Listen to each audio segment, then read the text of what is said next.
שמע ישראל, אדוני אלוהינו, אדוני אחד. שי, כמה דקות? 2 דקות, בואו, שבו. Okay, we're going to continue because Hashem here after Arvith, the second Aliya of the Parshat Tetzaveh.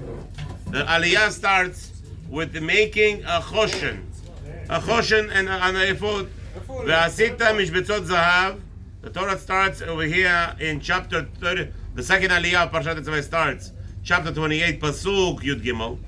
And it tells Moshe Rabbeinu the description how he should make the choshen.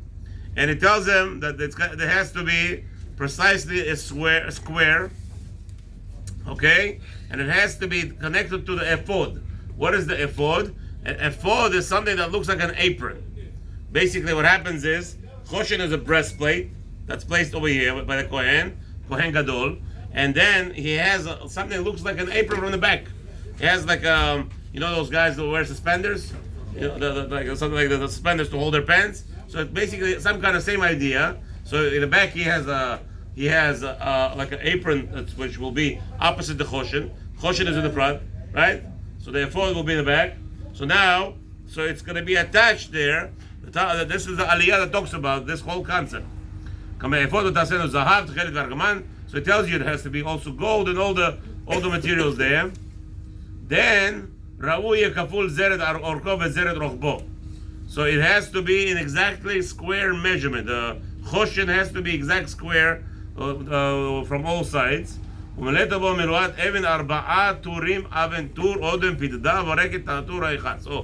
has to have 4 rows of diamonds, stones. It will have 4 rows of 3. So you have 4. What? Kohen Gadol, yeah, choshen. Not Orim Tumorim, yeah, Orim Tumorim, okay. But then we're talking about choshen now. So it's telling you like this. You're going to have 4 rows of diamonds and 3 each going down. So it's going to be 4 this way and 3 down. So that's going to be to what? It's going to tell us. And then it tells us that the Avanim Tiyena al Shmot Bnei Israel. It has to be the Shvatim, each Shevet has his own stone to his name, okay, and it's going to be printed on the stone itself, each Shevet's name. Okay, Bnei Israel 12 al Shmotam, Pituchei Chotam, ish al Shmot Yena l'shnei 10 Shvat Shevet. V'asid al HaChoshen sharshot gavlut, Maseh Avot Zahav Tahor. So again, it has to be a strip going to the back, to the apron in the back, and also from the side. Side this way, so it's going to have 4 strings going, 4 strips. Also, that has to be attached to it. So now, in the last week, yesterday, the first Aliyah, he's talking about on the plates of the shoulders. The Kohen will have also names. We'll have a gold plate with the Shvatim's names. 6 on one side, 6 on the other side. On the plate of the choshen or the ephod. So the combination of the choshen and the ephod. Okay, then it continues the whole Aliyah over here. Tells us description that they have to be attached to the coils. It has to be rings of gold, and the strings are attaching it there. Now, to remind you, the halacha says Doraita, you're not allowed to rip it off the choshen from the ephod. And every Kohen Gadol was made a new ephod. And actually, every year they would make him a new. Why? Because it has to be sitting on him precisely, just right. Like, you know those guys with the bodyguards, they had what's it called, bulletproof vest? Yeah. Sitting on them doesn't bubble. Same thing, choshen. The choshen has to be lavdir a million times. The Kohen would have it in front of him, and it has to be not movable. Because if it moves, the strings might rip. And if there's the issur, actually, a person who rips it gets punished for it. So you cannot rip the choshen from the ephod ever. And that choshen, it has to be done properly. It all has to be tied precisely, so it's sitting on the Kohen properly. Okay, and what is doing the Kohen is wearing it. And what is the purpose of it? So he says here, V'nasa Aharon, this is the end, chapter 28, pasuk 29. V'nasa Aharon et shmot b'nei Israel b'choshen ha'mishpad al libo. So what's the purpose that he has the choshen? It's to commemorate the Kohen Gadol when he goes into the Kodesh HaKadoshim, when he goes to Hashem's holiest. It should be always reminding with the names of Hashem of the 12 tribes to Hashem. לזיכרון לבני השם תמיד, constantly.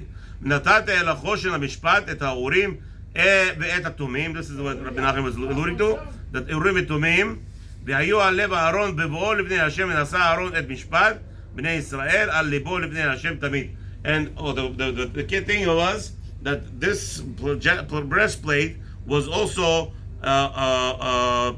we should say like an intermediary between us and Hashem. When we had questions that we didn't have answers, the Kohen would be standing and people would be passing by, and it will tell him the question that was asked. Or like we know, the famously was used against who? What's his name? The guy that stole money from the Jericho, the guy who took money from the Jericho. Oh, yeah.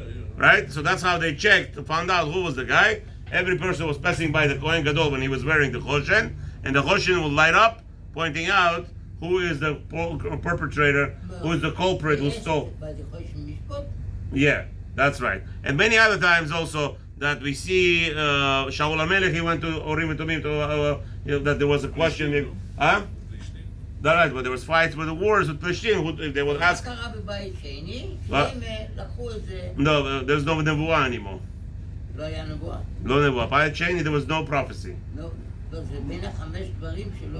Yeah, one of them was prophecy. Okay,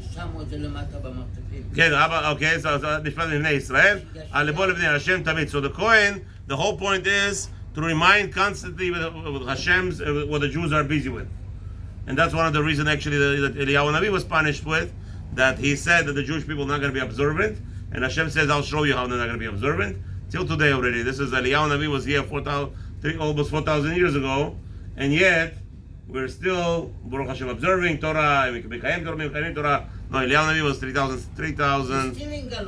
We're still in Galut, but we're still observing Torah. That's Deikar. That's Deikar. Have a wonderful evening.